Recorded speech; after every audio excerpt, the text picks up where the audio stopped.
Once upon a time, there was a scorpion and a frog living by a river. The scorpion asked the frog, "Will you carry me to the other side of the river?" "No, you'll sting me," said the frog. "No, I won't," said the scorpion. "I promise." "All right, I'll give it a shot," replied the frog. And so they crossed the river. And about halfway across, the scorpion stung the frog and they both drowned.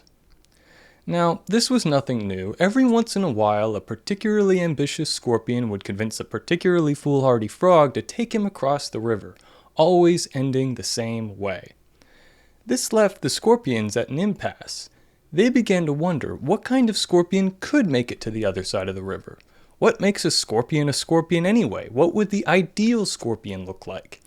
And eventually, this religious type of ideation led them to a belief in a scorpion god. And surely, this scorpion god could make it to the other side of the river. And so they burned their incense and made their sacrifices, and one day a scorpion was born with the shiniest scales and the longest tail, and they said, "Surely, this is our scorpion god." So they brought their scorpion god to the frogs and asked, "Who of you will take our scorpion god to the other side of the river?"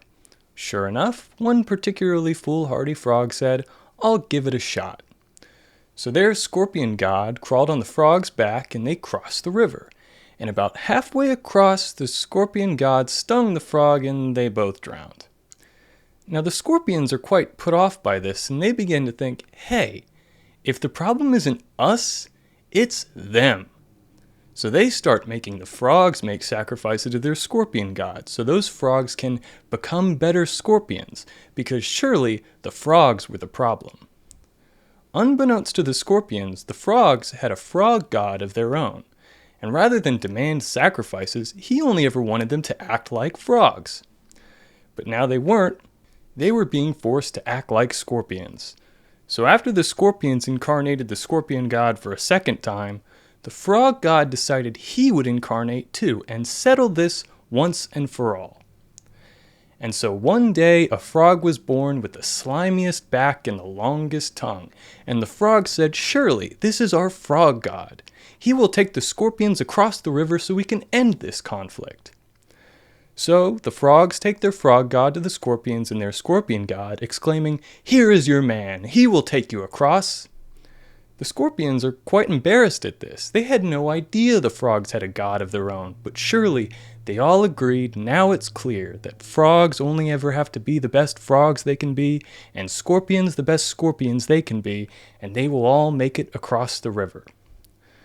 So with much excitement from the onlookers, the scorpion god got on the frog god's back and they crossed the river. And about halfway across, the scorpion god stung the frog god and they both drowned. Now, neither side really knew how to react to this, so rather than start a war immediately, they all just go to bed. But that night, one scorpion can't sleep at all because he had an idea. So that scorpion went to the camp of sleeping frogs and woke one of them up. "Let me guess," said the frog, "you want me to take you to the other side of the river." "No, no," said the scorpion. "Then what do you want?" said the frog. "I want you to show me all of your weaknesses and vulnerabilities." "How dumb do you think I am?" said the frog. "You're dangerous enough as it is." "Just trust me," said the scorpion.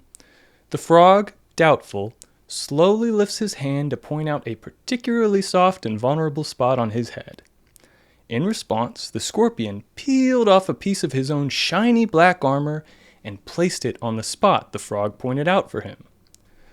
Starting to get the idea, the frog pointed out another weak spot, and another, and the next morning the scorpions and frogs see something on the river they've never seen before.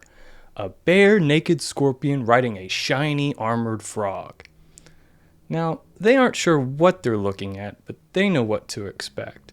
And sure enough, about halfway across, the scorpion struck the frog's back, but this time it bounced right off, letting out a loud shing that reverberated across the river for about as long as it took for them to get all the way to the other side.